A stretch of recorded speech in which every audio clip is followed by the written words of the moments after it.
दिल्ली के दयालपुर इलाके में इमारत गिरी, कई लोगों के दबे होने की आशंका। इमारत गिरने के बाद रेस्क्यू ऑपरेशन जारी, एनडीआरएफ की टीम को भी बुलाया गया, मलबा हटाया जा रहा है। पश्चिम बंगाल पुलिस की रिपोर्ट से खुली ममता सरकार की पोल, कहा उपद्रवियों ने हिंदुओं को टारगेट किया, पुलिस वालों को भी जान से मारने की कोशिश हुई। पुलिस ने मुर्शिदाबाद हिंसा पर कलकत्ता हाईकोर्ट में 35 पन्नों की रिपोर्ट सौंपी। 11 अप्रैल को जुम्मे की नमाज के बाद 150 से 2000 की भीड़ जमा हुई। वहीं उनके पास लाठी, डंडे, तलवार, पिस्तौल, पेट्रोल बम भी था। रिपोर्ट के मुताबिक मंदिरों में हमला कर तोड़फोड़ की गई, मूर्तियों को खंडित किया गया, आगजनी के साथ उत्पात मचाया गया। मालदा के बाद पश्चिम बंगाल के गवर्नर सीवी आनंद बोस आज मुर्शिदाबाद का दौरा करेंगे, हिंसा पीड़ितों से करेंगे मुलाकात। सीएम ममता की अपील ठुकराकर राज्यपाल सीवी आनंद बोस शुक्रवार को पहुंचे मालदा के रिलीफ कैंप, हिंसा पीड़ितों से की मुलाकात। मालदा के एक राहत शिविर के बाहर लोगों का विरोध प्रदर्शन, गवर्नर से मिलने की अनुमति नहीं देने का लगाया आरोप। राष्ट्रीय महिला आयोग की टीम ने भी मालदा में हिंसा के पीड़ितों से मुलाकात की, रिलीफ कैंप में महिलाओं और बच्चों से की सुनी आप बीती। पीड़ितों से मिलने के बाद एनसीडब्ल्यू के अध्यक्ष विजया राहटकर बोली, महिलाओं को बहुत तकलीफ हुई, घर चले गए, यौन उत्पीड़न भी हुआ। बीजेपी युवा मोर्चा आज कोलकाता में बंगाली हिंदू बचाओ रैली निकालेगी। वहीं नेताजी सुभाष चंद्र बोस के पैतृक घर से भवानीपुर में डॉक्टर श्यामा प्रसाद मुखर्जी के घर तक निकालेगा मार्च। बंगाल बीजेपी अध्यक्ष सुकांता मजूमदार का ममता सरकार पर आरोप, कहा 26,000 लोगों की नौकरियां खोने के मुद्दे से ध्यान भटकाने के लिए करवाए दंगे। टीएमसी सांसद कल्याण बनर्जी का बीजेपी पर अटैक, कहा मुर्शिदाबाद हिंसा की आड़ में राजनीति कर रही है बीजेपी, कलकत्ता हाईकोर्ट सरकार द्वारा उठाए एक्शन से संतुष्ट न है। केंद्रीय मंत्री ज्योतिरादित्य सिंधिया ने सीएम ममता को घेरा, कहा जो सरकार राज्य में शांति सुनिश्चित नहीं कर सकती उसे सत्ता में रहने का अधिकार नहीं। मुर्शिदाबाद हिंसा को लेकर वीएचपी चीफ आलोक कुमार की केंद्र से मांग, बंगाल में राष्ट्रपति शासन लगाने के बारे में सोचना चाहिए। हैदराबाद में एआईएमआईएम के ऑफिस में होगा वक्फ कानून के खिलाफ बड़ा प्रदर्शन, ओवैसी के साथ एआईएम-पीएलबी के अध्यक्ष सैफुल्लाह रहमानी भी रहेंगे मौजूद। आज के प्रदर्शन में तेलंगाना और आंध्र प्रदेश के एआईएम-पीएलबी के मेंबर के साथ तेलंगाना और आंध्र प्रदेश के बड़े बड़े मुस्लिम संगठन भी शामिल होंगे। जमीयत उलेमाए हिंद, जमात-ए-इस्लामी भी प्रदर्शन में हिस्सा लेंगे। कर्नाटक के मैंगलुरु में वक्फ संशोधन कानून के खिलाफ बड़ा विरोध प्रदर्शन, कन्नूर इलाके में राज्य उलेमा समन्वय समिति ने किया आयोजन। दक्षिण कन्नड़ा और उडुपी जिले के काजियों की अगुवाई में हुआ विरोध प्रदर्शन। उडुपी, दक्षिण कन्नड़ा और चिंगमंगलुर और कोडुकू जिलों के लोगों ने लिया हिस्सा। मुंबई में वक्फ संशोधन कानून के खिलाफ चर्चा में शामिल हुए मुस्लिम पर्सनल लॉ बोर्ड के सदस्य अल्पसंख्यकों के साथ ज्यादती बताया, कहा सरकार वक्फ की जमीन लेना चाहती है। एआईएमआईएम प्रमुख ओवैसी ने वक्फ संशोधन बिल को काला कानून और संविधान के खिलाफ बताया, कहा देश स्वीकार नहीं करेगा। केंद्रीय मंत्री जी किशन रेड्डी का ओवैसी पर आरोप, कहा वक्फ के कई कम्युनिटी हॉल किसी और के नाम से बनवाए लेकिन उसकी आय दरुसलाम को जाती है। केंद्रीय मंत्री बंडी संजय का भी ओवैसी पर निशाना, कहा सरकारी जमीन पर हॉस्पिटल बनाकर गरीबों से भरपूर पैसे वसूल रहे हैं। बंडी संजय कुमार ने तेलंगाना में पश्चिम बंगाल वाले हालात की जताई आशंका, कहा इसके लिए रेवंत सरकार होगी जिम्मेदार। एआईएमआईएम के बिहार प्रदेश अध्यक्ष अख्तरुल ईमान ने वक्फ संपत्ति में बड़े पैमाने पर गड़बड़ी का आरोप लगाया, कहा मुतवल्लियों ने बहुत सारी संपत्तियों को बेचा है। अख्तरुल ईमान ने कहा बिहार के किशनगंज में बड़े पैमाने पर वक्फ संपत्तियों में गड़बड़ी हुई, जमीनों को बेचा गया, सरकार की जिम्मेदारी है कि ऐसे लोगों पर कार्रवाई हो। उत्तराखंड के सीएम पुष्कर सिंह धामी ने वक्फ कानून को देशहित में बताया, कहा पहले वक्फ के नाम पर संपत्तियां जब्त की जाती थी। दिल्ली पुलिस कुणाल मर्डर के बाकी आरोपियों की तलाश में जुटी, पुलिस की 10 टीम जगह जगह कर रही है रेड। सीलमपुर में हिंदुओं के घर के बाहर लगे पलायन के ऐलान के पोस्टर, लिखा सीलमपुर में हिंदू खतरे में, सीएम योगी से की मदद की गुहार।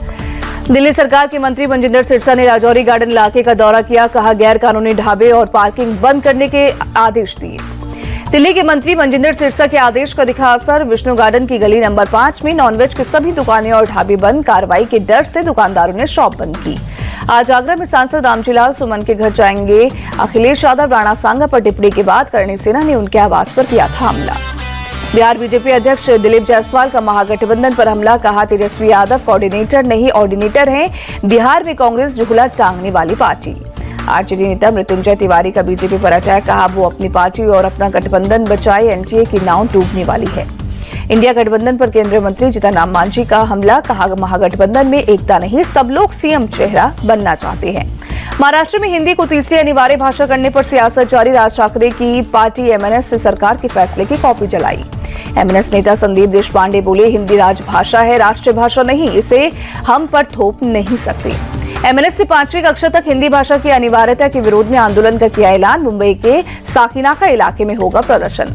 कांग्रेस ने महाराष्ट्र में नई शिक्षा नीति के तहत हिंदी पढ़ाने का किया विरोध। प्रदेश अध्यक्ष ने कहा, बीजेपी हिंदी और हिंदू राष्ट्र लादने का कोशिश कर रही है।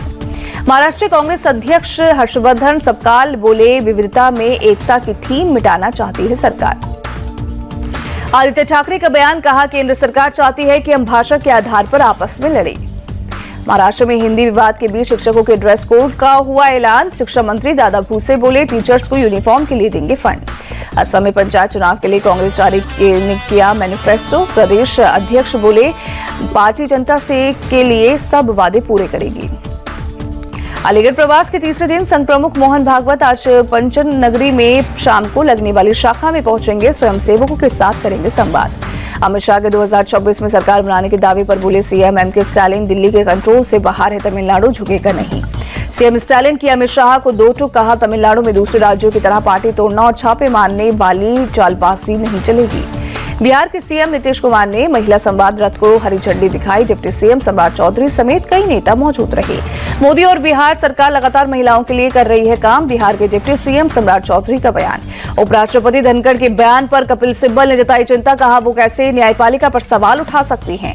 टीएमसी सांसद कल्याण बनर्जी बोले, संवैधानिक पद पर बैठे व्यक्ति से ऐसी अपेक्षा नहीं, उपराष्ट्रपति को तुरंत इस्तीफा देना चाहिए। छत्रपति संभाजी नगर पहुंचे रक्षा मंत्री राजनाथ सिंह। महाराणा प्रताप की प्रतिमा का किया अनावरण। भारत को रक्षा उत्पादन में आत्मनिर्भर बनाना सरकार की प्राथमिकता। रक्षा मंत्री राजनाथ सिंह का बयान। 2 मई को विजिजम इंटरनेशनल सीपोर्ट देश को समर्पित करेंगे पीएम मोदी, केरल के सीएम ने दी जानकारी। गुरुग्राम के उद्योगपति और पूर्व सांसद सुखबीर जौनपुरिया को जान से मारने की धमकी। गोल्डी बरार के नाम से आए फोन पर दी गई धमकी। सुखबीर जौनपुरिया के बेटे को आया गोल्डी बरार के नाम पर फोन। 5 करोड़ रुपए की मांगी गई प्रोटेक्शन मनी। छत्तीसगढ़ के बीजापुर में 22 नक्सली गिरफ्तार। सुकमा में 11 ने किया सरेंडर। गृहमंत्री अमित शाह बोले, नक्सलवाद के खिलाफ लड़ाई में एक बड़ा कदम। छत्तीसगढ़ बीजेपी अध्यक्ष किरण सिंह देव की नक्सलियों से मुख्यधारा में आने की अपील। कहा, इससे प्रदेश का विकास तेजी से होगा। 9 अप्रैल को दिल्ली एयरपोर्ट पर हार्ट अटैक से एयर इंडिया एक्सप्रेस के पायलट की मौत का मामला। डीजीसीए ने जांच के आदेश दिए। बिहार के कटिहार में शराब तस्करी का अनोखा तरीका। बुर्के की आड़ में शराब की तस्करी करते पकड़ी गई महिला। कानपुर में कलयुगी बेटे ने मां की चाकू गोदकर हत्या की। गर्लफ्रेंड से शादी को लेकर हुआ था विवाद।